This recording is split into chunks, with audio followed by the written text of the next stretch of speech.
국회법 개정안 처리 문제가 지금 아마 이 25일 내지는 이달 말 양일 중에 지금 하지 않나 이렇게 지금 대충 보는 것 같습니다. 근데 이게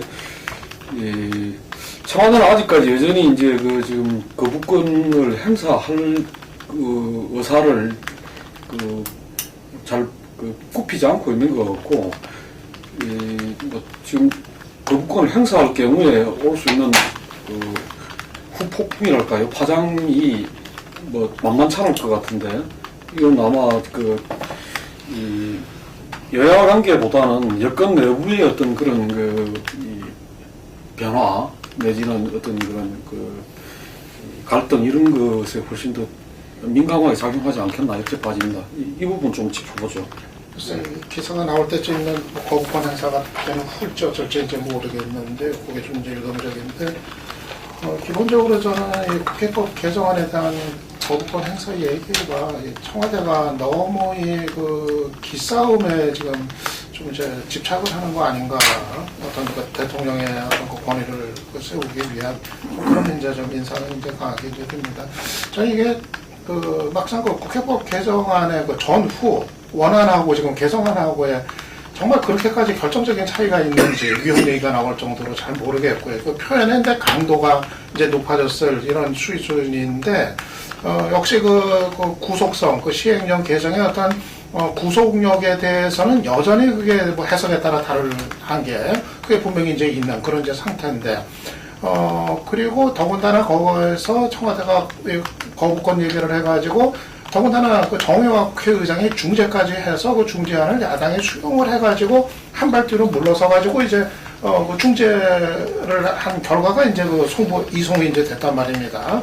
그렇다고 한다면은 일단은 거부권 행사했을 경우 야기되는 여러 가지 정쟁, 여권 내부 당청 간의 충돌, 여당 내부의 충돌, 또 여야 충돌, 이런 거를 어떤 좀 막기 위해서라도 그 정도 선이면은 좀 이거를 받아들이는 게 일단락 짓는 게 조금 어떤 순리 아닌가, 정치적 순리 아닌가 이제 생각이 드는데, 청와대가 저렇게까지 이제 당초 강경한 입장을 굽히지 않고 있는 거는 결국은 이제 유승민 원내대표를 물러나게 하기 위한 그런 어떤 성격이 강한 거 아니냐, 이런 해석으로 연결이 될 수밖에 없는 것 같고요. 저는 이 문제 차라리 청와대가 이 위헌도 이제 일방적인 주장인데, 지금 사실은 그 위헌의 소지가 있는지에 대해서 일방적인 주장을 내놓고 있는 건데, 이제 위헌 얘기를 하려면은 이게 거부권 행사를 하는 식으로 갈 것이 아니라, 그럼 차라리 거부권 행사는 하지 말고, 정치적 행위로서 그걸 하지 말고, 차라리 그러면 헌법재판소로 이 문제를 뭐 가져가든가, 법적으로 명확히 결론을 내리려면은, 차라리 오히려 그러면은 뭐 어떤 명분을 이해할 수도 있을지 모르겠는데, 이거를 뭐 어떤 위헌에 대한 어떤 뚜렷한 근거도 없이 그냥 거부권 행사 얘기를 꺼내는 거는 좀, 과연, 진짜 의도가 무엇인지 좀 이거를 좀 의심케 하는 장면 아닌가 저는 생각을 합니다. 저 역시 대통령이 거부권 행사의 필요성이 있었다면은, 그거는 정말 그런 수준으로서 대통령이 계속 뭔가 아까 지적했던 기싸움 하듯이 분위기를 확장하는 쪽보다는 기계적으로 정확하게 헌재 결정을 통하든 아니면 나중에 거부권 행사하겠다고 해서 이런 방식으로는 그나마 하는 것은 괜찮았을 수 있다라는 것인데, 계속 이걸 확산시켜서 정쟁의 소재로 만들어버린 것은 조금 잘못된 접근이라는 겁니다. 황 수장 아까 사정만 가지고는 안 되고 계속 개혁을 전면에 내세우면서 동반해야만 이 대통령이 가질 수 있다 공감하는데, 그 점에서는 대통령이 무슨 국회 정황에도 상관없이 끝까지 밀어붙이는 힘이 필요하다고 했는데, 대통령이 구체적인 개혁 의제 가지고 국회하고 충돌했다기보다는 대통령의 사적인 건의하고 관련된 것 가지고 정쟁거리를 만들어왔다는 점입니다. 이번의 경우도 국회법 개정안 자체가 대통령이 하고자 하는 개혁하고는 아무 상관이 없는 그런 주제였어요. 그런데 바로 대통령이 하고자 했던, 물론 대통령이 얼마나 만족스러웠는지 모르겠지만은 공무원연금법 개정이 됐는데 되자마자 오히려 국면을 이쪽 지금 국회법 개정안 논란으로 바꿔버린 것도 대통령 스스로가 만들었던 것이다. 그 점에서는 이후에 대통령이 개혁 아젠다를 가지고 실질적인 실행력을 가지려고 한다면은 스스로 대통령의 권위를 내세우는 이런 걸 가지고 정쟁거리를 확산시키지 않았으면 합니다. 물론 그렇게 될 가능성이 있을지는 모르겠지만, 그동안에 되게 나왔던 것들도 대통령이 이야기하는 경제 활성화든 뭐든 간에 그것을 이해하는 과정 속에서의 갈등이라기보다는 대통령의 개인적인 권위를 관철시키는 그런 쪽으로 왔더라는 겁니다. 이건 역시 제가 앞서 얘기했던 대통령의 추후의 인사에서도 뭔가 국가적인 전략하고 부합되는 방향에서 적어도 정무직 장관 정도를 선택하는 것이 맞을 것인데 그동안에 개인에 대한 뭔가 이런 선호를 가지고 했던 것 같은데 이 역시 지금 이제 대국회 관계라든가 정책 집행 과정에서도 그런 방향이 굉장히 중요한 요청된다고 생각합니다. 제가 지금 볼 때는 국회가 수상한 일을 했죠. 이 법안의 이게 법의 내용의 문제가 아니라 저는 국회가 이 국회법 개정안을 통과시킨 이유는 개헌을 염두에 둔 세력들이 이번 기회에 어쨌든 개헌에 저항하는 유일한 지금 세력이 청와대 대통령 아닙니까? 이 길을 꺾어보겠다. 이런 의도가 명확하게 있었고 어제 우윤건 전 원내대표가 그런 뒤의 이야기도 분명히 했었습니다. 그래서 이 지금 내일 아마 거부권을 저는 100% 행사할 거라고 보고 있고요. 거부권이 행사되었을 때 여권은 결국은 재의결을 하지 않고 상정하지 않고 폐기하는 형태로 가게 될 거라고 봅니다. 그런 어떤 부분에서는 여권이 지금 친이 세력이나 비박 세력들이 그리고 또 그 지도부가 박근혜 대통령과 이걸 재의결을 갖다 한번 해보겠다라고 가기에는 총선을 앞두고 있기 때문에 자신들의 데미지가 너무나 클 수 있다. 즉 재의결을 시도하는 즉시 아마 저는 대통령이 탈당할 거라고 봐요.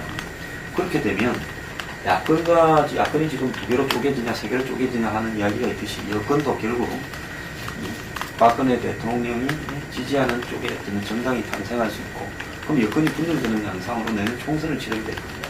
그러면 새누리당 국회의원 다수가 본인이 예를 들어서 총선에서 탈락할 수도 있다. 낙선할 수도 있다. 이런 공포에 다 지금 시달리고 있겠죠.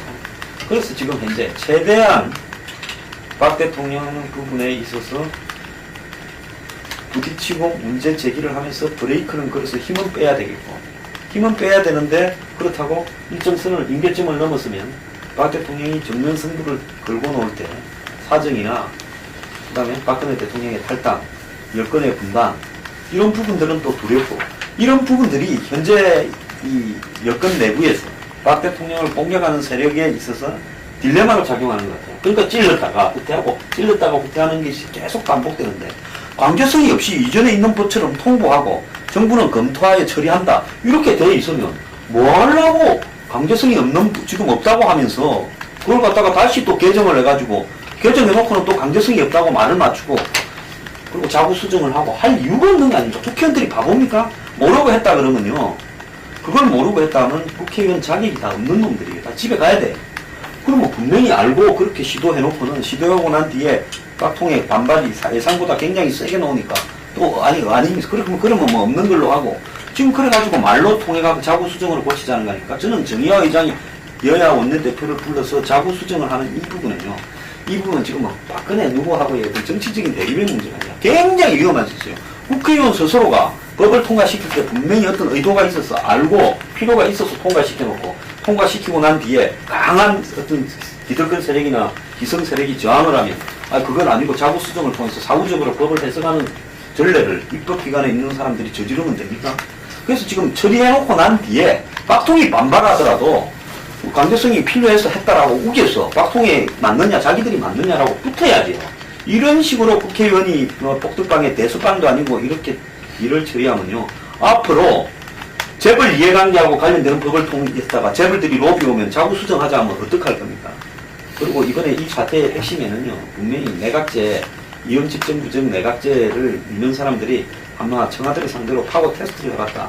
그런데 청와대의 반발이 예상보다 거세니까 옥문위를 내리는 거다. 저는 그렇게 보고 있습니다. 그러니까 이게 지금 금방 강 소장 이야기했던 부분이 저는 충분히 근거 있는 어떤 분석이다 이래 봅니다. 처음에 이제 이 국회법 개정안에 대한 박근혜 대통령의 어떤 여러 가지 대응이 어떤 말하면 이번 기회를 비박 지도부를 흔들겠다. 뭐 최소한 유승민 원내대표는 정리하겠다. 뭐 이런 분석들이 나왔었잖아요. 그러면 조사과장의 어떤 공무원을 갖다가 하는 부분들에 대한 어떤 이 변경. 어째 말하면 이 여당 입장에서는 그 부분만을 갖다가 하기가 쉬울 수도 있겠죠. 이게. 그런데 그것을 국회법 개정안이라는 그걸 통해서 했다는 것 자체에 저는 현재의 여당의 어떤 여러 가지 현재의 위상과 이 나름대로 어떤 이 힘이랄까요. 그게 좀 느껴지는 것 같아요. 예를 들면 현재의 권력과 앞으로의 총선 대선을 책임져야 될 어떤 당으로서 어떤 포지셔닝을 하고 그리고 현 정부에 대해서는 어느 정도의 어떤 협조와 견제 그리고 나름대로 어떤 자기 차별화를 해낼 것인가 그리고 좀 전에 이야기했지만 사실 여의도에서 밑에 쭉 깔려있는 것은 어느 누구가 대통령이 돼서 또다시 all or nothing 게임보다는 모두가 공존하는 개헌, 이헌 집정부제 어떤 개헌을 갖다가 다들 원하고 있다는 거죠. 하지만 그것이 김무성 대표가 상하에서 꺼냈다가 한 방 먹으니까 예를 들면 여당은 깔려있고 야당도 지금 여러 가지 문제로 해서 그 부분을 전면에 내세우지 못하지만 다들 그 부분의 이해관계는 같이 가고 있는 거죠. 야당도 지금 이제 봤을 때, 대선 후보가 많다 그러지만 문재인 당대표도 필승 카드는 아니고 박원순 시장도 이 임기로서 제한 자유롭지 못하고 등등 이 여당도 마찬가지고 그러니까 다들 반기문 총장을 갖다가 이렇게 쳐다볼 수밖에 없는 이런 상황이기 때문에 그리고 만약에 그게 정리돼서 이긴다 한들 박근혜 대통령, 이명박 대통령처럼 어느 누구가 대통령이 된다 한들 그 대통령과 최측근이 어떤 문제지 또 여당 내에서도 또 여러 가지 또 형태도 얼마든지 일어났던 부분이기 때문에 저는 개헌에 대한 어떤 요구와 이해관계의 정도는 점점 커질 수밖에 없다라고 봅니다. 그래서 그런데 박근혜 대통령이 의외로 역시 박근혜다 할 정도의 어떤 지금 이제 대응의 모습을 보여줬고 내일 이제 국무회의에서 15일 이내에 결정을 거부권을 행사하려면 해야 되기 때문에 내일 아니면 말일 정도 되지는데 지금 현재 제가 볼 때 내일 정도 하지 않을까 싶고 지금 의외로 박근혜 대통령이 여론조사에 굉장히 민감하다. 그 수치에. 그래서 지금 제가 볼 때는 아마 비슷한 것 같아요. 이게 대통령이 국회법 개정에 대한 거부권 행사에 대한 입장이. 그래서 그 정도 같으면은 자기가 못할 이유가 없다. 이런 생각이 들고 이미 여당에서는 전부 다 호소조로 초원하고 있잖아요. 거부권 행사를 안 해주셨으면 좋겠다. 당대표도 그러고, 제가 이전에 문본했던 황영철 의원한테 다들 지금 그런 분위기다 이거죠. 그런데 이것이 만약에 거부권 행사될 때는 여러 가지 방식을 통해서 어쨌든 제 의견은 하지 못하는 게 지금 현재 여당의 현재 이 위치다. 이게. 그래 봤을 때 저는 묘한 상황으로 이 부분이 어쨌든 간에 국회법 개정안을 여당이 야당과 함께 해놨기 때문에 묘한 상황으로 간다고 봐요. 박근혜 정부의 상기 출범 관계, 여야 관계는 이제는 그 전과는 달라질 수밖에 없다. 그리고 바로 총선도 이제 점점 다가오고 있고 그래서 이 국회법 개정안이 어떤 면에서는 이것이 기존의 어떤 당청 관계에 있어서 이게 이 변화를 갖다가 초래할 수밖에 없다고 봐요. 행사하든 안 하든 재결을 하든 안 하든 그전과 같아질 수는 없다. 이제는 이 친박 비박이 나름대로 어떤 생존 경쟁에 들어갈 수밖에 없게 됐다 이런 겁니다. 국회법 개정안을 관철시킨 게 개헌에 대한 2차 한번 타진이었다라고 해석하는 거 저는 생각을 못 해봤는데 그거 했다면 211명 찬성했으니 하면 되겠네요 앞으로. 근데 저는 거기까지 생각을 안 해봤고요. 그랬는데 이게 그 국회법 개정에 대해서 거쳤던 것은 일단 외형상을 절차로 봤을 때 내용을 바꾼 것은 전혀 아니었다. 왜냐하면 본안 절차에 거친 것이 아니고 그냥 단어를 정리하는 것이었기 때문에 법에 따른 국회법 91조에 따른 번안이 아니라 97조에 따른 정리 수준이었기 때문에 그냥 예우상은 하나하나 바꿔줬을 뿐이지 실질적으로 법의 취지라든가 내용을 하나도 바꾼 것이 아니라 바꿨다면 당연히 본회의 절차를 거쳤어야 됐죠. 그렇게 좀 해석을 하고 싶고요. 만약에 박근혜 대통령이 지금 뭐 거부권을 행사하는 쪽이라면요, 그냥 일반적으로 봤을 때는 이후에는 야당과의 관계는 파탄이 난다고 봐야겠죠. 그런데 또 상황이 또 그렇지만 않다. 야당이 지금 내부적으로 혁신이 뭐니 둘러싸고 있어가지고 얼마나 단일한 힘을 내세울 수 있을지 하나 변수가 되겠고, 또 하나요. 박근혜 대통령이 제가 똑같은 얘기를 반복합니다만은 어떤 정책을 최우선적으로 관철시키기 위해서 다른 정치적인 뭐를 포기하거나 그러지 않았다. 그래서 박근혜 대통령이 경제 활성화니 무슨 개혁이니 이런 걸 내세운다고 하더라도 그것보다 먼저 박근혜 대통령은 본인의 권위라든가 고집을 관철시키는 것을 최우선으로 해왔기 때문에 국회에 계류된 무슨 정책과 법안이 어떻게 되든 박근혜 대통령은 신경 쓰지 않을 것이다. 라고 보자면 여야 간의 극단적인 대결을 하는 것이 박근혜 대통령한테는 아무 의미가 없을 수도 있다. 그냥 그 세월이 흘러가면서 선거 국면으로 가버리니까 그 점으로서 나라가 불행한 것이죠. 박근혜 대통령에서 어떤 정책이라든가 어떤 개혁 목표를 최우선 두고 하자 한다면은 여야 간의 갈등이라든가 또 국회와 청와대의 갈등 관계를 심각하게 해소하려고 노력하겠지만은 그렇지 않다는 점이죠. 그리고 뭐 가상적인 시나리오로서 여당 내부도 쪼개질 가능성이라든가 극단의 경우에 만약 그렇게 된다면 저는 우리나라 정당이 가장 바람직한 모습으로 여당도 좀 깨지고 야당도 좀 깨져가지고 가면 좋겠는데 그렇습니다.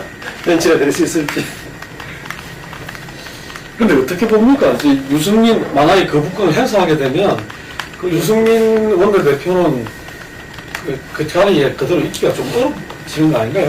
그러니까 이 거부권 카드가 아까 얘기처럼 저는 이 내용 자체 문제보다는 결국 이제 유승민 원내대표를 중심으로 한 비박지도부를 이거를 고리로 해서 한번 꺾어놓고 가야겠다.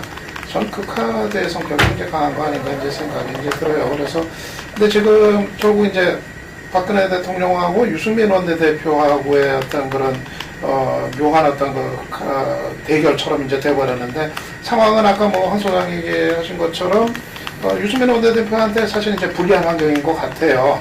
박 대통령은 지금 총선 앞두고 좀 탈당 카드라는 또 추가적인 카드를 또 손에 쥐고 있기 때문에 사실은 새누리당이 그것까지 감당하기는 이제 벅차다는 거. 그건 이제 그 분석에 이제 공유를 이제 하고 그렇게 보면은 과연 유승민 원내대표가 지금의 그 새누리당 환경 속에서는 상당히 좀 또 타격을 입을 수 있는 상황, 입지가 상당히 좀 찌그러들 수 있는 상황, 이거로 이제 가지 않겠는, 갈 가능성이 일단 단기적으로는 좀 크지 않을까, 그렇게 이제 좀 봅니다. 그러니까 이게 이제 만약 거부권 행사하면은 다시 재의결을 들어갈 거냐 말 거냐, 이거에 따라 또 이제 상황이 다르겠는데, 뭐 어느 경우라 하더라도 뭐 사퇴까지 가지 않는다 하더라도 유승민 원내대표가 일단은 좀 찌그러지는 단기적으로 이거는 이 상황이 좀 가능성이 더 커진 상태 아닌가. 더군다나 김무성 대표도 청와대하고 꼽을 맞추는 쪽으로 일단은 풀려는 생각인 것 같고 그렇게 보고 아마 유승민 원내대표는 그렇게 보면 물러나든 안 물러나든 간에 일단 단기적으로는 좀 지고 그리고서 좀 이제 후위를 계약하는. 하지만 지금의 이제 힘의 관계가 뭐 언제까지 무한정 그렇게 될 건 아니니까 일단은 지금은 좀 타격을 입다 하더라도 좀 시간이 지난 이후에는 다시 또 이렇게 등장을 할 수 있는 다시 힘이 실릴 수 있는 그거는 또 여전히 열려 있는 거 아닌가 저는 그렇게 봅니다. 지금 여권 내부의 인물을 보면 요즘 언론을 보면 다 정신분열증이 걸려 있는 것 같아요. 김무성 대표 같은 경우에도 뭐 위헌적인 요소가 있는 걸로 판단한다. 그건 잘못된 거다. 본인이 주도해놓고 본인이 그런 말을 해요. 그렇다고 또 어제는 보면 그걸 대통령이 거부권을 행사 안 해서 안 넘어왔으면 좋겠다. 또 이렇게 희망사항을 이야기해요. 정치인이 이야기를 할 때 자기 입장을 이야기를 해야지 뭔 희망사항을 이야기합니까? 그리고 정의화 의장 같은 경우에는 무조건 야권이 요구하면 재의결을 하겠다고 이야기하다가 뭐 어제까지도 그렇게 이야기하는 척 하다가 오늘 또 보면 이슬을 그러니까 청와대가 다시 이 국회로 돌려보내는 이의서를 보고 판단하겠다 하면서 말이 왔다리 갔다리 하고 그러면 이게 있고요. 달라졌어요? 네, 그 다음에 또 유승민 대표 같은 부분을 어떻게 처리하는 걸 보면 청와대나 친박이 핵심이 이제는 뭐 당연히 옷을 벗기겠다 이렇게 나서다가 서청원 대표가 또 이야기를 하는 걸 보면 뭐 그렇다고 유 원내대표가 꼭 뭐 물러날 그건 아니다. 그러면 이제 윤인이라고 김무성 대표가 그 표현을 했거든요. 국회가 오면 상정을 안 하고 유승민이도 계속하고 그러면 윤인 아니냐. 또 서청원 대표가 전 대표가 그걸 갖다 또 수용하는 듯한 이야기를 또 해요. 그래서 이 문제에서 제가 볼 때 결론은 여건으로서는 일단 대표와 원내대표 길을 끊고 공제력을 강화하면서 청와대는 끌고 가보겠다 이런 어떤 판단으로 가는 것 같고 뭐 일각에서 나오듯이 유승민 재신임 투표를 원내 투표를 하자 그건 불가능할 거라고 보고 있습니다. 근데 하나 웃긴 게요. 국회법 개정안을 통과시킬 때 211명이 찬성을 했는데 황교안 투표 때 한번 보십시오. 한 표도 안 쓰고 156명이 황교안 그대로 다 찍었어요. 새누리당 156명이 참가했어요. 그러면 그 사이에 왜 이렇게 바짝 여당 의원들이 공기가 들었을까? 굉장히 의아스러운 거 아니겠습니까? 거기 표단속을 철저하게 했다는 거거든요. 한 표도 안 쓰도록. 저는 황교안 청문회 때 어떤 야로가 나와서 이왕구 때 빠진 표보다 좀 더 빠지지 않겠나. 지금 상황이 국회법 개정안이나 거부권 행사가 이렇게 대기하고 있기 때문에 여권 내부에서 도발을 해보고 싶은 사람들이 한번 해보지 않겠는데 그거는 뭔가. 어쨌든 박근혜 대통령의 힘을 서서히 빼가지고 시간이 우리 편이다. 레인들은 올 수밖에 없다 해서 끌고 가는 게 목표인데 이 부분으로서 정면으로 붙었을 때 박통이 탈당하는 사태를 굉장히 두려워한다는 게 여권 현재 지도부의 또 입장이라는 겁니다. 그러면 이제 남은 것은 이 시간과 싸움에서 누가 이기느냐 하는 부분이 남았는데 이번에는 결국은 거부권 행사되고 상정 안 하고 유승민 대표는 힘이 빠진 채 그냥 이 자리를 유지하는 쪽으로 결론이 날 것 같이 봅니다. 근데 이런 시각에서 좀 볼 수도 있어요. 지난 대선 때 보면은 역대 현직 대통령들이 보면은 대선 시기에 탈당들을 이런저런 이유로 해왔다는 거죠. 이게 해왔었는데 이명박 대통령이 그 당시에 보면은 사저 이렇게 문제하고 민간인 사찰 뭐 이런 문제로 해서 상당히 여론의 공격을 받고 있는 시기인데 이 시기에 이제 김무성 대통령이 탈당을 할 것이냐 이런 부분에서 이 박근혜 당시의 비대위원장이 내질렀으면은 이명박 대통령을 탈당하지 않을 수 없게 됐던 거죠. 근데 그 부분을 그 전에 뭐 8월 21일인가 그 전에 서로 두 분이서 만나가지고 뭐 성공적인 대통령 이명박 정부 끝까지 그것과 뭐 정권 재창출을 서로 합의했다고 하는데 실제로 현직 대통령과 그 대통령 후보 유력 대통령 후보가 만나서 또 그런 합의를 하고 그것이 그 다음에 실제 대선 있는 해에 탈당을 안 했다는 이 부분들이 뭐냐면은 제가 볼 때 냉철한 이 선거에 대한 승리에 대한 여러 가지 어떤 기본 전략적인 분석에서 나왔지 않나. 예를 들면 MB 표가 몇 표가 되더라도 당시에 추락한 지지율 속에서 이것과 이 박근혜 이것이 합쳐지지 않으면은 이게 균열이 있으면 어렵다. 이렇게 본 거 아닌가 생각이 그때 들었어요. 그런데 지금 현재 저는 이 비박 지도부 원내도 정확하고 뭐 예를 들면 당대표 전당대회 그 다음에 뭐 의원총회에서 의원 투표를 하는 원내도 정확하고 다 정확했지만 자기들이 봤을 때 내년 총선과 대선에 있어서 박근혜 표 예를 들면은 이 부분들을 갖다가 버리고서는 어렵다. 응? 이해창이 이전에 97년도에 YX를 갖다가 뭐 자기가 이렇게 버리고 선거를 치렀지만 결국은 패배로 돌아왔다 이거지. 그래서 그런 부분에서 이게 참 이 포지셔닝 하기가 굉장히 어려운 문제다. 이게 예를 들면 유승민 원내대표는 제가 볼 때 기가 뭐 이렇게 죽고 뭐 그안 같더라도 자기의 무대는 사실상 본격적인 자기의 무대는 저는 올 정기국회다 봅니다. 올 정기국회 때 유승민 원내대표는 자기의 어떤 대선 후보로서 자기의 어떤 자질과 여러 가지 비전을 갖다 시험할 것이다. 이게 저는 그게 가장 중점을 두고 있기 때문에 지금 뭐 예를 들면 기질로 보면은 이게 그 거부권 행사했을 때 이 사퇴하는 것이 맞지만 이게 그렇지 않다고 보여지고 그리고 서청원 전 대표 그러는 것도 그렇다 해서 다시 뽑는 데에서 친박 후보가 될 가능성도 저는 없다고 봐요. 이게 그건 전혀 다른 문제다. 이게 그래서 저는 이 친박과 비박 어쨌든 새누리당이 하나로 됐을 때 결국은 내년 총선과 대선을 갖다 이길 수 있기 때문에 어쩔 수 없는 거다. 다만 헤게모니 싸움에서는 이미 결론이 났다고 봅니다. 비박 지도부가 이미 당의 어떤 헤게모니, 예를 들면 내년 총선 공천의 헤게모니, 이 부분에서는 단 결론이 났기 때문에 자기들은 어쨌든 간에 이 과정을 갖다가 잘 이렇게 이끌어 나가는 그 문제인 거지, 현재 이 부분들을 다시 무슨 이 헤게모니를 찾아와야 되고 빼앗아야 되고 하는 문제가 아니다. 다만, 친박도 지금 이제 이 비박 간에 있어가지고 헤게모니 싸움이라기보다는 어떻게 보면 자기들의 생존으로 저는 전략적인 그걸 방향을 잡았지 않나 이렇게 봅니다. 예, 뭐 이 문제는 그 이 정도 하고 야당 쪽으로 갔으면 합니다. 오늘 뭐 최재성 사무총장 그 임명 강행으로 해가지고 당이 굉장히 또 야당이 시끄러워진 것 같아요. 그 문제하고 좀 혁신의 문제하고 좀 같이 좀 이야기를 하죠.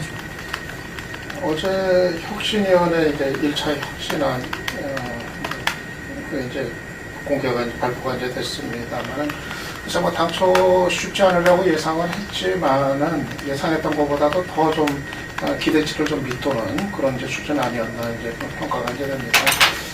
과거에 있었던 그 혁신안들을 뭐 다소 좀 이제 보강한 어떤 수준 뭐 그런 거 아닌가. 근데 과거 혁신안들이 과연 죽어가는 야당을 살린 적이 있었는가 돌아보면은 그 정도의 지금 요법 가지고 지금 새정치연합이 처한 어떤 문제 이거를 극복하는 것이 가능할 건가 근본적으로 좀 문제 의문이 이제 들고요.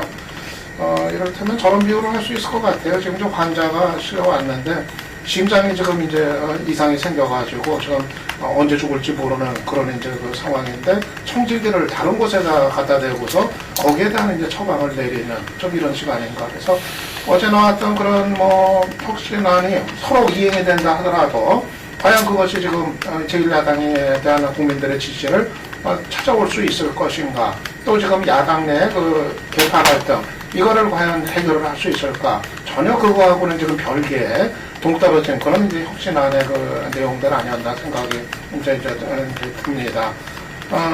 그렇기 때문에 이런 상태가 계속이 됐을 때 이 혁신위원회 자체가 굉장히 이제 그 힘이 이제 그 쪼그라드는 이런 상황도 충분히 있을 수 있다 이제 생각이 드는데요. 실제로 어제 보면은 오전에 혁신안 발표하고 별 주목을 못 끌었는데 오후에는 그 최재성 사무총장안이 이제 강행이 되면서 오히려 개파 갈등이 이제 다시 이제 격화되는 이런 상황이 되면서 정작 지금 새정치연합의 핵심적인 문제는 그렇게 눈앞에 펼쳐지고 있는데 혁신위원회는 전혀 엉뚱한 얘기를 하고 있는 좀 이런 이제 광경이 이게 오가락이 이제 되면서 좀 굉장히 좀 혁신위의 어떤 그 가능성에 대해서는 좀 비관적인 쪽으로 이게 분위기가 가는 거 아닌가. 그래서 과연 지금 뭐 최재성 사무총장 강행 문제가 결국 정말 이렇게 가다가는 진짜 뭐 분당의 가능성 이거를 배제하기가 어려운 이런 상황의 가능성 더 높여주는 거 아닌가 좀 그렇게 이제 봅니다. 지금 방향이 일을 좀 이렇게 거꾸로 하고 있다고 봐요. 2주 뒤에 혁신안 당 민주화를 되겠다 이러는데 지도부나 그다음 지역위원장 그다음에 뭐 대의원 이런 부분을 어떻게 교체하고 바꾸고 어떻게 구성하는가. 더 나아가서 뭐 예를 들어서 협력 교체 지수라든지 뭐 평가 방법을 어떻게 하는가. 저는 혁신위가 왜 공천 부분에 관여를 합니까? 지금 사실은 새정치연합의 가장 큰 딜레마는 내부에서 싸움이 결국은 당권이나 영원히 있으면 당직 또 이 공천 이런 부분을 누가 차지하느냐로 가고 있기 때문에 그것이 결국 분당의 원인이 될 수 있어서 혁신안을 만든다 하지만 적어도 그런 부분을 이야기하기 전에 가장 중요한 부분은 현재 새정치연합이 가고자 하는 이 정당의 노선이나 방향, 이념, 가치, 체계 이런 것들이 맞는가라는 부분에서 국민의 보편적인 시각에 부합되는가 이런 부분에 대해서 우리가 어느 쪽으로 가야 되냐 이런 논쟁도 좀 벌려야 된다고 보거든요. 근데 그런 논쟁은 전부 생략하고 뭐 다 아는 이야기인 것처럼.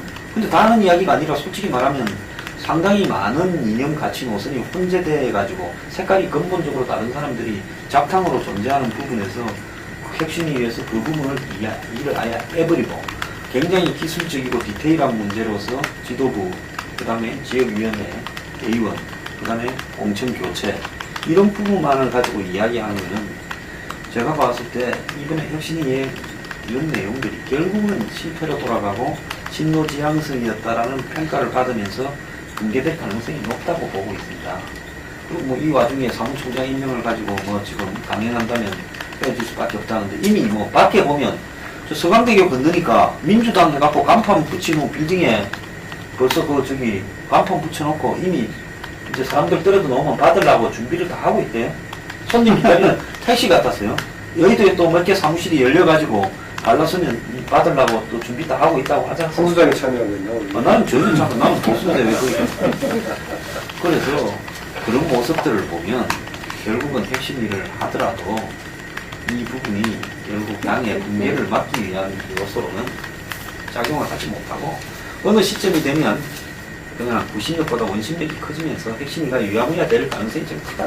아까 같은 얘기하고 하나만 더 까십성이 있는데 그 혁신이가 어제 그 발표하면서 저는 그 중앙위원회 소집 요구하면서 문재인 대표의 그 리더십을 이제 가늠하는 뭐 그런 계기가 될 거다 뭐 이런 식의 이제 얘기를 했는데 저는 그게 굉장히 상통맞게 들리더라고요. 그게 그 어제 혁신안 발표한 내용의 어떤 수준하고 이게 뭐 문 대표 리더십 뭐 마치 무슨 어떤 정말 중대한 뭐를 건 승부수를 던져놓고서 당의 진로를 좌우하는 무슨 결정을 내리는 것처럼 이게 전혀 연결이 안 되더라고요. 저는 정말 그 내용을 봤을 때 이거를 문 대표가 굳이 안 받을 이유가 전혀 없는 내용들이고 어떻게 보면은 그 혁신안의 내용을 10분 활용한다면은 비노를 물갈이하는 데 근거로 삼을 수도 있는 그런 것들이 많고는 아무리 봐도 문 대표가 이걸 안 받을 이유가 없다고 생각을 하는데 혁신위에서는 마치 이게 문 대표를 대단히 곤혹스럽게 만드는 혁신안인데 문 대표가 어떻게 할지 보겠다 이런 식의 메시지를 던지는 게 나는 혁신위원들이 뭔가 지금 이걸 좀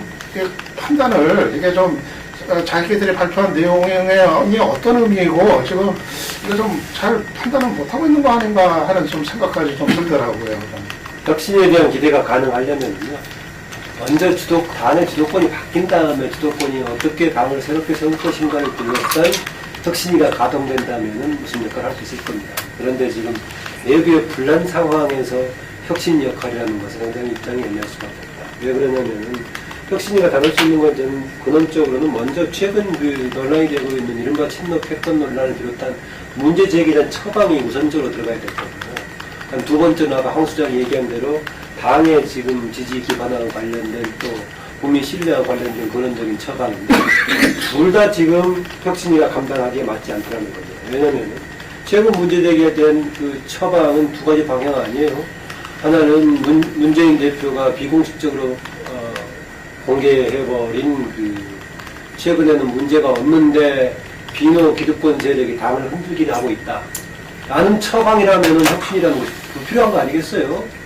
반대로 그쪽에 주장이 많다면은 책임이 문재인 대표한테 가야 되겠고. 그래서 어느 쪽도 역할을 못하고 있고 오히려 문재인 대표가 주장했던 문제는 없는데 비노가 지금 기득권 유지에 의해서 흔들고 있다라는 것 쪽이라면은 문재인 대표의 들러리고 되게 좀 그런 뉘앙스를 굉장히 많이 풍기고 있어요. 그다음 두 번째 이제 그 근원적인 처방이라고 하자면은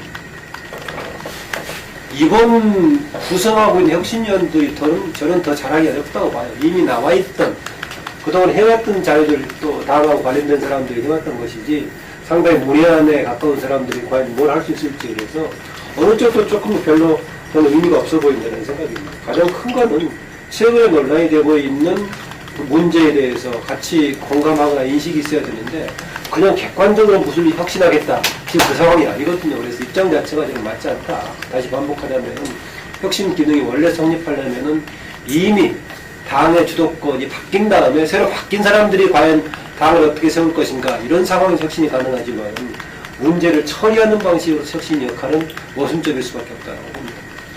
근데 이제 이게 그 비대위가 꾸려지고 그 지도부가 그 붕괴된 다음에 비대위가 꾸려지고 보통 이제 그 혁신안을 내놓게 되고 그 혁신안을 내놓는 주체로서 이렇게 그 외부 인사든 내부 인사든 혁신위원장을 했을 때 경우하고 지금처럼 예를 들면은 그 지도부가 어쨌든 당대표가 책임을 지고 사퇴하는 것이 아니고 그 직을 유지하면서 이렇게 그 혁신위를 갖다가 이렇게 그 꾸리고 외부 인사를 들어가서 하는 거는 좀 기존에 여러 혁신위가 뭐 쇄신위 같은 비슷한 성격이 왔다 하지만 조금 좀 생소한 것 같아요.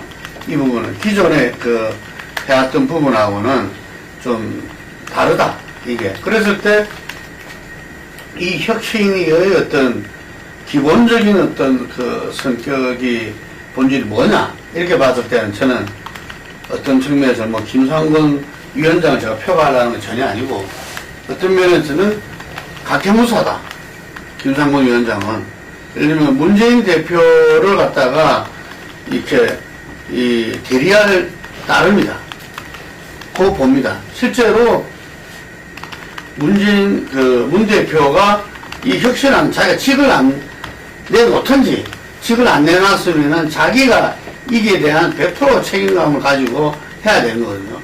뭐 혁신안이 나왔는데 그걸 자기가 100% 간철시키고 뭐 그걸 제대로 잘 되고 하겠다 마겠다 아니라 이 혁신안 자체가 바로 이 꼴이다 이거죠.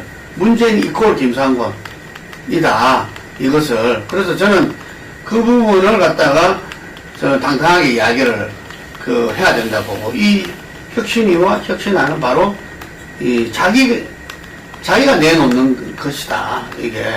근데 사람들이 자기의 리더십을 인정하지 않으니까 다른 거리를 빌려가지고 예를 들면은 그것을 갖다가 이렇게 자기가 실천하는 것이 이 리더십의 어떤 본chất 이야기하는데 그거는 아니다고 저는 그 보여지고 그러다 보니까 지금 김만우 박사님 이야기하신 대로 이 혁신의 존재 이유가 왜 이것이 탄생하고 이것이 어떤 왜 이 지금 혁신안이 지금 다 마련되어 있잖아요.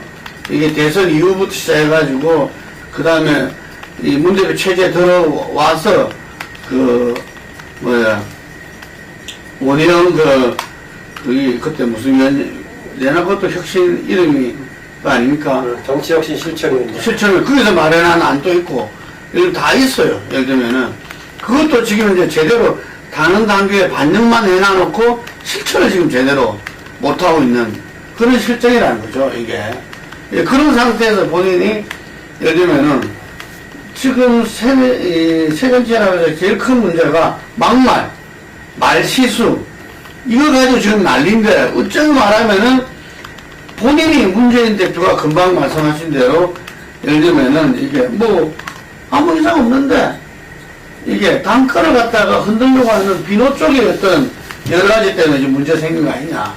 이것이야말로 최대의 막말이다. 말하자면은 이게 지금 이제 지난 원혜영 그 혁신위에서 만들어 놓은 게 윤리심판원이라는 게 있대요. 그치 국민들은 잘 몰라요. 근데 이 윤리심판의 지위를 굉장히 격상시켜 놨다는 거예요. 예를 들면 아주 독립적으로 그거를 행사할 수 있도록. 그러면 문재인 대표 이 막말도 윤리심판에 제속합니다. 안 그러면 그 많은 그 시간과 인력과 그걸 동원해가지고 국민이 쉬우냐 이거지. 자기가 만약에 그렇게 판단을 한다면은 저는 그거는 아주 심각한 문제라고 이렇게 보이거든요. 그 연장선상에서 최재성 그 의원을 갖다가 사무총장에 앉힌 것도 이 시기에 좀 전에 김 박사님 말씀하셨는데 이 시기에 당대표로서의 권한 행사를 갖다가 이 정도는 해야 된다. 이 시기가 어떤 시기냐 인식에 따라서 전혀 다르다는 거죠. 이 시기가 흔들나는데 자기가 꿋꿋하게 지켜야 되는 시기면은 맞죠. 인선을 강행하는 게. 근데 지금 그런 시각으로 보고 있다. 이게. 그런데 마치 또 다른 면에서는 정말 당이 죽어가고 있다. 부분에 동의하고. 그게 뭐냐? 그게 이중성으로 지금 보이는 거죠. 이게. 문재인 대표의 리더십의 가장 큰 문제는 뭐냐? 노무현 대통령이 가졌던 진정성에 대해서 반의 반도 못 가져가고 모든 게 이중적인 모습을 보인다는 거예요. 정치 리더는 그 사람이 지혜롭든 지혜되지 못하든 파워가 크든 적든 간에 예를 들면 일관된 모습을 보여줘야 되는 거예요. 저는 그런 면에서 이 혁신안이 기득권 내려놓기가 굉장히 중요하잖아요. 그러면 최고의 기득권 내려놓기는 당대표의 기득권 내려놓기라 해가지고 당대표로서 대선 불출마 선언을 해라. 그리고 자기는 정말 총선을 제대로 치르도록 당을 제대로 꾸리겠다. 저는 그 부분도 약하다고 봐요. 그 부분도. 어떤 면에서는 대선 후보보다 당권을, 이 당을 제대로 수준이 더 어려울 수 있어요. 이게. 그런 측면에서 저는 지금 가정으로서 이게 지나는데 이미 나는 지금 혁신위의 운명은 성과는 이미 결정됐다. 이 혁신위가 예를 들면 최재성 사무총장의 인선을 이종걸 그 원내 대표가 비판하는 것이 아니라 이 혁신위에서 자기들이 그걸 못하더라도 이 혁신위에서 그건 아니다 지금. 예를 들면 이런 이야기도 대표한테 제대로 전달되고 공유 못했다는 거잖아요. 그래서 이 혁신의 운명 결정났다. 그래서 저는 이 냉철하게 본다면은 지금 서로의 분당과 또 저 말하면 신당이 가는 그 과정을 걷고 있다. 큰 틀에서 정권 교체를 위해서 새정치연합의 어떤 이 쇄신과 혁신의 길이 옳은 것이냐, 이게 가장 힘이 있는 길이냐, 아니면은 신당과 분당을 통해서 가는 길이 조금이라도 정권 교체에 가깝게 가는 길인가? 아유, 말을 너무 길게. 네, 저는 이 두 가지 어떤 이 방향에서 이 어떤 한 방향으로 이미 결정나고 하고 있다 이렇게 봅니다.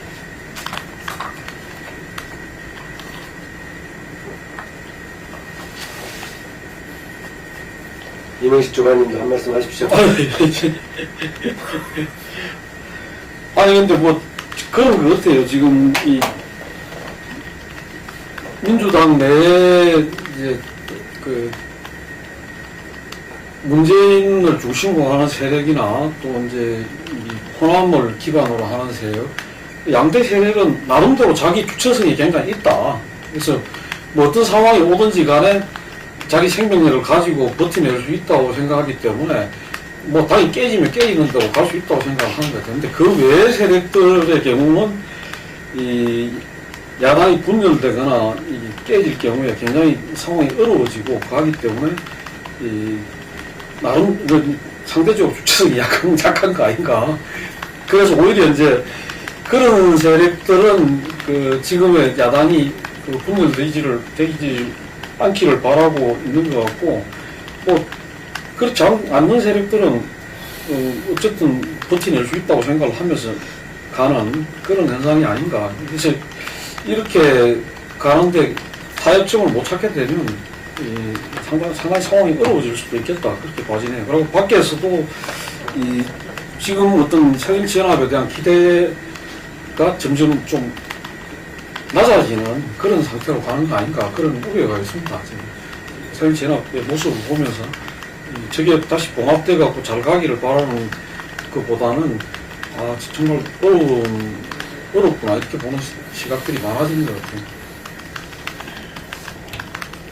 저는 어제 확실히 1차 발표 나온 거 보고서는 글쎄 총선 전에 분당 가능성이 이렇게 되면 좀 높아지는 거 아닌가 하는 좀 생각이 이제 들더라고요. 저는 이제 전에까지는 사실 뭐 지금 총선 앞둔 시점에서 이 분당하면은 그게 뭐 호남을 중심으로 하는 당이 되든 뭐 어쨌든 간에 제1야당이 쪼개지면은 최악의 상황, 총선에 대한 이제 그거가 이제 우려되기 때문에, 그래도 어떻게든 분당은 좀 야권 입장에서는 좀 막 피해야 되는 거 아니나 이제 생각을 가졌는데, 근데 일단은 그 최수성 사무총장 임명 강행을 놓고 보니까는 문 대표의 어떤 인식이나 태도에 전혀 지금 변화를 읽을 수가 없고, 그리고 혁신위가 그 과정에서 아무런 그 제동을 걸거나 어떤 좀 변화를 모색하는 역할을 하는 게 역부족이다, 이런 이제 판단이 이제 같이 이제 들면서, 그렇다고 한다면은 지금 어떻게 분당을 막을래야 막을 길이 없는 거 아닌가 하는, 그러니까 뭐 다른 쪽에 겁이 나서 못하겠지, 탈당을 못하겠지만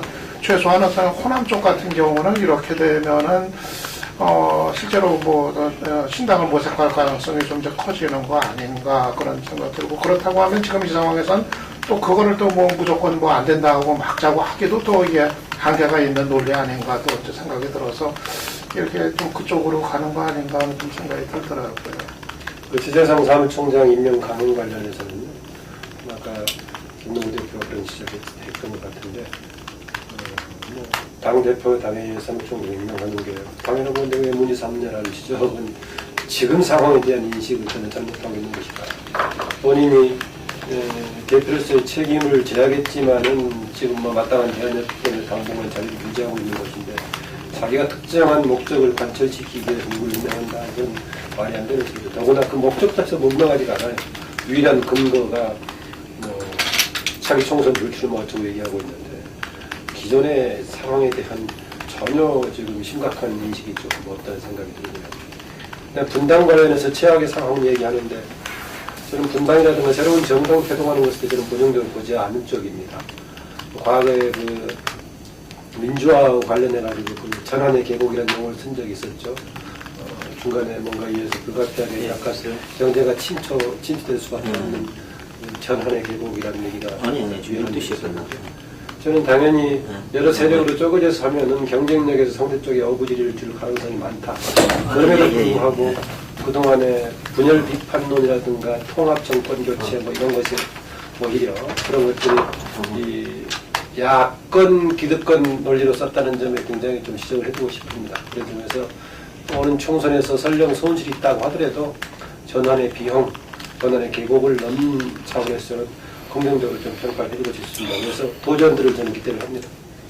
상당히 시적인 표현이 나오네, 전환의 계곡. 아니, 전에 그 민주화 운동 시기 때 이게 과연 경제에 도움이 되는 것인가 논란이 있을 때 불가피하게 좀 하향 곡선이 있지만은 그 다음으로는 이게 상승의 기초가 된다. 오히려 민주적인 발전이고 이런 얘기가 나왔습니다. 아니, 그러니까 그런 이야기 했어요. 최고의 혁신이 분당이다. 아니, 저런 생각 들어요. 상황이 이렇게 이제 되니까 별로 어떤 변화의 기미가 보이질 않으니까 차라리 총선에서, 물론 이제 총선에서 야권이 크게 패했을 경우, 그 다음에 정권이, 야권이 찾아온다 하더라도 또 반쪽짜리 어떤 정권 교체의 한계가 있기 때문에 사실은 총선에 대한 그 부담이 이제 큰데, 근데 보통 뭐 다른 방법이 없다고 한다면은 차라리 어떻게 보면은 그냥 총선에서 또 야권이 또 깨지고 차라리 그게 어떤 충격적인 전기가 돼가지고 아예 판 자체가 완전히 이제 새롭게 대선을 앞두고 짜지는 그게 또 현실적으로 또 유일한 길 아닌가 또 하는 생각도 또 이제 또 들기도 하더라고요. 근데 그 대선에서 보면은 기울어진 운동장 뭐 이런 뭐 이야기 많이 하는데, 어쨌든 간에 이 야권연대 혹은 그 단일 후보로 하지 않고서 승부를 볼 수가 없잖아요. 그러니까 그게 총선에 그 이전에 총선에서 그 부분들이 다 짚어지고 또 이렇게 한번 경험하고 또 그것이 자기들 운명으로서 겪어봐야 된다는 거지, 이게. 그래서 저는 총선 전에 서로 어떤 나름대로 이렇게 세력화할 수 있는 부분들은 다 해라, 이제. 그거를 해가지고 총선에서도 마찬가지 아니겠어요? 일려 다야 구도되면은 이렇게 몇몇 주에 빼놓고는 다 깨질 수밖에 없는 거지. 거기에서는 국민들 그걸 다 알고 있어. 이게 우리가 87년도 후보 단일 안 된 거는 진짜로 결과를 갖다가 그래 될 것이다 생각했지, 실제 그런 수치는 못 봤거든, 사람들이. 근데 이번에는 그 수치가 다 나오는데 그걸 알고 그냥 뭐 헌납하려고 총선을 치를 수는 없잖아요.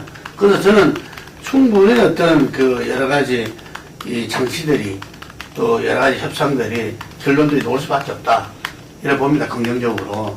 그래서 그 속에서 그것의 어떤 성과가 대선을 준비하는 데서 치는 데 있어서 놓기 때문에 아까 말씀하신 대로 안 되는데 서로 속이 다르면서 안에서 있어봤자 이 국민들한테 불신밖에 안 줘요. 관련해서 또 이거 하나 말씀드리고 싶습니다. 그 정당이 신뢰를 많이 받고 지지율이 높으면은 그쪽 소속 후보가 당선되는데 굉장히 도움이 되기는 분명합니다. 그러나 총선에서의 정당 승리하고 집권하고는 다른 차원이다. 집권은 괜찮은 후보가 국민 지지를 많이 받으면 된다는 겁니다. 그런데 언제부터 당연히 총선 승리하고 집권인 것처럼 해석하는 것이 생겼는데요. 그게 지난번에 18대 대선에서 야권의 후보가 올라갔다 보니까 그 총선 승리해가지고 그 승리를 토대로 집권한다는 논리가 되면서 갑자기 총선에서 이기는 그 집권처럼 돼버렸는데요.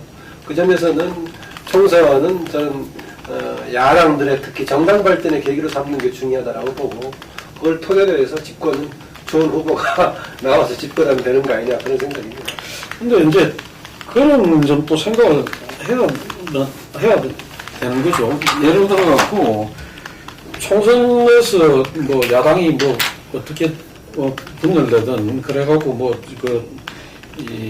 뭐랍니까 의석을 뭐 잃어도 그거야 어쩔 수가 없는 거고 그 다음에 대선 때 잘 연대하고 연합해가지고 좋은 후보를 만들어내갖고 승리하면 된다는데 그렇게 해가지고 이 정권을 바꾼다고 해가지고 어떤 힘을 바탕으로 해가지고 그 정권이 성공적으로 국정을 수행할 수 있을까? 그렇게 생각하면 그건 굉장히 좀 어려운 이야기거든요. 그러니까 지금 뭐 강력한 여당이 뒷받침을 해가지고 다수 의석을 가지고 해야지 반드시 성공한다 그런 저건 아니라 하더라도 최소한의 어떤 그런 국정을 그거 할 수 있는 토대는 있어야 되는 것이지 전혀 그게 안 되는 상황에서 정권만 그거 한다고 해서 과연 성공적으로 국정을 이끌 수 있는가? 그렇게 비치는 상황에서 국민들이 어떤 사람에게 그런 인물만 보고 정권을 맡기겠는가 그렇게 생각하면 그건 또 좀 다른 문제가 아니겠나 그렇게 생각도 그런데 됩니다. 그보다 더 못한 상황이니까 좀 문제가 있습니다. 그러나 다른 차원으로 말씀드리자면 역대 우리나라 지금 국회를 비롯한 정부 수행 관계에서 사실상 여소야대일 때가 훨씬 좋은 결과가 나왔었다는 것입니다. 일부에서는 변명하기를 여당이 소수대가 되고 힘이 빠지면 대통령 국정 수행하기 힘들다는 것인데 그건 대통령 권한 중심의 해석인 거고 경험적으로 봤을 때 그동안 여소야대 했을 때 괜찮았었다. 여소야대라는 게 저때밖에 더 있어요. 오공청문 정부에서 그래서 잘 됐었고요. 노태욱 때하고 그때하고 그다음에 DJ 때하고 여야가 안 만들어졌던 재헌국회 전반기 때가 사실은 그때 여야 개념이 없을 때 저는 우리나라에서 국회가 기능을 가장 잘했을 때가 그때하고 이제 13대 전반기라고 보는데요.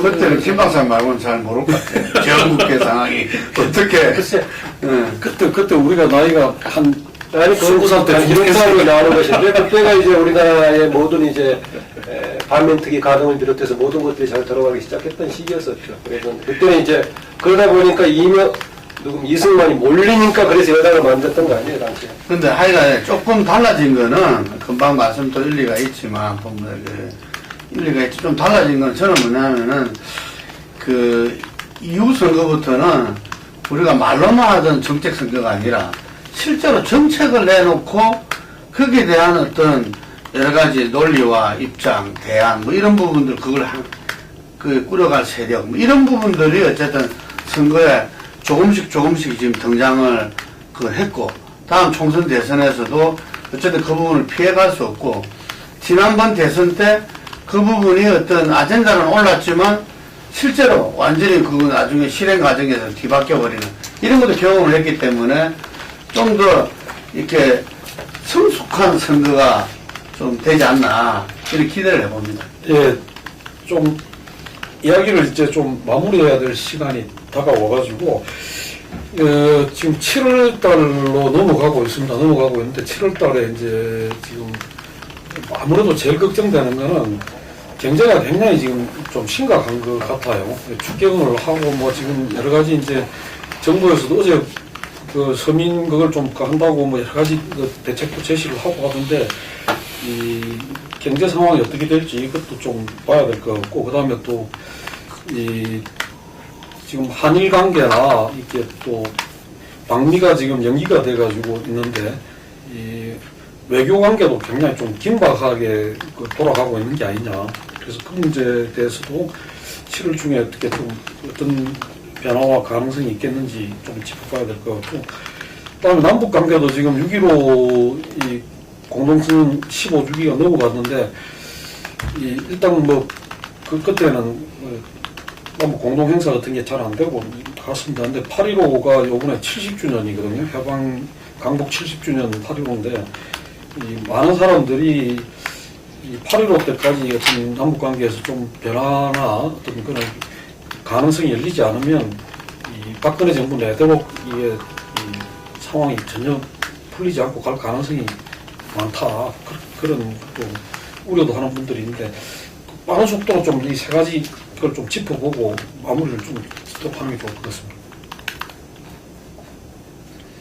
제가 볼 때는 뭐 지금 정권이 그 메르스나 내부의 뭐 국회 개정 이런 문제에 매몰되어 있기 때문에 내부 문제에 대해서 돌파구를 마련해야 될 어떤 입장도 있다. 그렇기 때문에 북한이 크게 도발을 하거나 이러지 않는다면 뭐 통진당 개성 국면도 이제 얼추 시간이 지났기 때문에 남북 간에 대화가 다시 전개될 수도 있다. 그런데 그 시점은 제가 볼 때는 뭐 그 9월달 이후에 갈 가능성이 있고, 그 왜 그런가 하니까 지금 일본의 지금 아베가 70주년, 패전 70주년 담화를 발표할 때 어떤 관계에 따라서 한일 관계가 진전이 될 거고, 그 진전의 이제 여파로서 그 이후에 미국을 방문하게 될 거다. 미국 방문하는 시기는 9월 아니면 10월쯤 되지 않겠느냐. 대통령 유엔하고 같이 맞물어서 방문하게 되는 게 거의 확정될 것 같은데요. 어쨌든 일본하고의 관계는 아베의 담화 수준에 따라서 강도는 달려있겠지만 화해 국면으로 갈 가능성이 크고, 그런 부분이 미국이 뭐 상당히 긍정적으로 평가할 가능성도 있다고 봅니다. 그렇기 때문에 이 북한하고의 문제도 그 이후에 북한이 지금 뭐 이런 교착 상태에서 뭔가를 제안을 한다면, 그 진전된 제안을 한다면 그 제안이 중심이 되어서 북한과의 관계가 지금보다는 남북 간에 더 발전된 단계로 나아갈 수 있는 소지도 있는데, 북한이 그렇게 할 것인지 아니면 이 국지전적인 서해 도발이라든지 이런 걸 통해 가지고 벼랑끝 전술을 쓸 건지, 이 부분은 현재 북한의 그 서열 순위가 계속 뒤바뀌고 수청이 이루고 있는 모습을 보면 예측하기가 좀 쉽지가 않은 측면이 있다. 저 북한 측이 어떤 선택을 하느냐에 따라서 달려 있을 것 같아요. 지금 두 개의 흐름이 이제 뭐 대비가 되는 것 같아요. 한쪽은 이제 한미일 사세나라 이제 동맹의 이제 강화, 그리고 이제 다른 한쪽은 남북 관계 이제 경색의 이제 심화, 이게 이제 대비가 되는 것 같은데, 뭐 특히 그 한일 관계 지금 개선의 모색이 이제 시작이 되는 것 같은데, 사실은 이제 아무런 반전의 계기가 없는 상태에서 지금 이제 이루어지는 거죠. 뭐 당초 그 한일 관계가 악화의 그 출발점이었었던 위안부 문제에 관한 인식의 변화이고 아무것도 없는 상태에서 사실상 뭐 이제 미국의 어떤 미국 정부의 이제 압박 이것에 이제 크게 영향을 받으면서 결국은 그것이 이제 뭐 뚜렷한 계기 없이 그냥 이제 진행이 다시 이제 되는 거고, 그 흐름이 결국은 이제 뭐 미국 방문 통해 가지고 이제 한미일 이제 세 나라의 어떤 그 동맹 관계 이제 강화로 뭐 이제 이게 그림이 그렇게 이제 나오겠죠. 근데 이제 반대로 지금 남북 관계는 그 상황에서 더 이제 경색이 이제 우려가 되는 이런 상황. 더군다나 지금 이 유엔 인권 사무소 그 서울 사무소 이 설치를 이제 굳이 이제 또 서울에서 한 거에 대해서 북측이 이제 강하게 이제 반발, 상당한 계속할 거로 예상인데 아마 그 부분은 두고두고 이제 뇌관이 될 것 같아요. 특히 인권 문제에 관한 그 사무소를 이제 서울에 둔 거, 이건 아마 남북 간의 어떤 그 계속하는 갈등의 뇌관처럼 자리를 하지 않을까 예상이 되는데, 근데 문제는 지금 이제 정부가 이제 박근혜 정부 같은 경우 이제 대북 정책에 관해서는 거의 이제 손을 놔버린 것 같다는 이제 생각이 들어요. 더 이상 이제 아무런 뭐 상황 변화에 대한 어떤 모색이나 이런 거는 거의 이제 고려하지 않는 분위기. 또 이제는 북에서 어떤 얘기가 나와도 관심 자체를 기울이지 않는 이런 이제 분위기라서 사실은 이제 임기 중에 이 대북 정책 부분은 일단 모르겠어요. 나중에 또 상황이 어려워지면 그때 가서 뭐가 또 이제 터닝 포인트로 뭐가 나올지 모르겠지만 일단은 지금은 거의 뭐 손을 놔버리다시피 한 거 아닌가 또 그런 생각이 드네요. 오늘 우리가 논의 중에 하나 빠진 것 중에 하나가 원래는 메르스 문제라든가 이런 것 국회법 갈등이 없었다면은 6월쯤에는 선거제와 관련된 문제가 막 거론돼 원래 그런 타임 스케줄이었었는데 이건 전혀 언급이 안 되고 있습니다. 선거 날짜는 가까워져 오기 때문에 아마 이번 여러 가지 전국이 정리가 된다는 의미를 건드릴 수밖에 없다시피 이미 위원 결정 나오는 부분도 있고 정리를 해야 될 상황이고 이게 어떻게 되는가에 따라서 의원들은 또 자기들의 이해관계가 걸려있으니까 아마 뭐 신경을 많이 쓰고 있고 외교 관련된 부분은 저는 되게 이제 국내 전문가들이 여론등까지 뭔가 푸는 쪽으로 가야 된다는 의견이 모아지고 있기 때문에 긍정적인 변화를 박근혜 대통령이 물론 시도할 가능성이 있다고 봅니다. 모르겠어요. 박근혜 대통령 그동안 해왔듯이 끝까지 나 올라간다 이렇게 할지는 모르겠는데 박근혜 대통령의 우호적인 전문가들도 같이 그런 쪽으로 적응을 하고 있는 그럴 것 같고 방미를 가지고 다시 전국에 변수가 되지 않겠는가 일부 언론도 있던데 저는 이쪽 분야 전문가는 아니지만 미국 관련해서 무슨 크게 상황을 만들 현안이 없는 상황이어서 이후에는 오히려 한일 관계를 중심으로 한 동북아에서 어떤 변화가 있을 것인가 이런 정도가 쟁점이 될 소리가 있다고 봅니다. 앞으로 7월 달에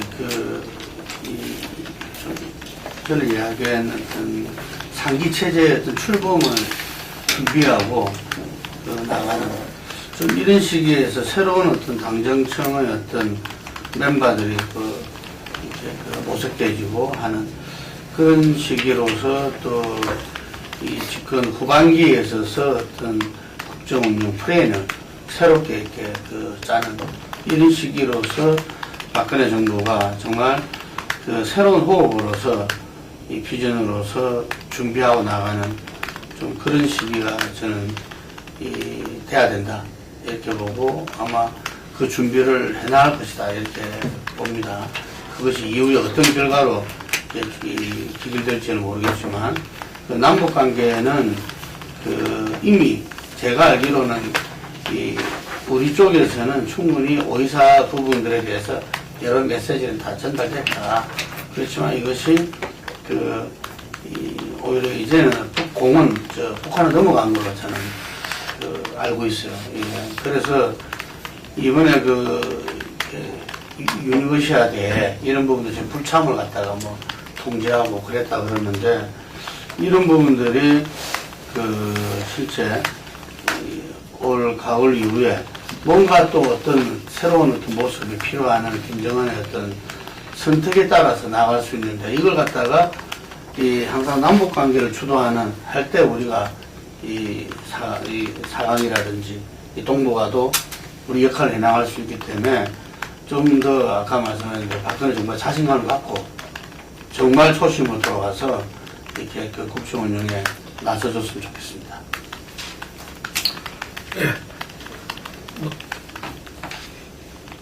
붙일 말씀 없으시면 딱 12시. 네.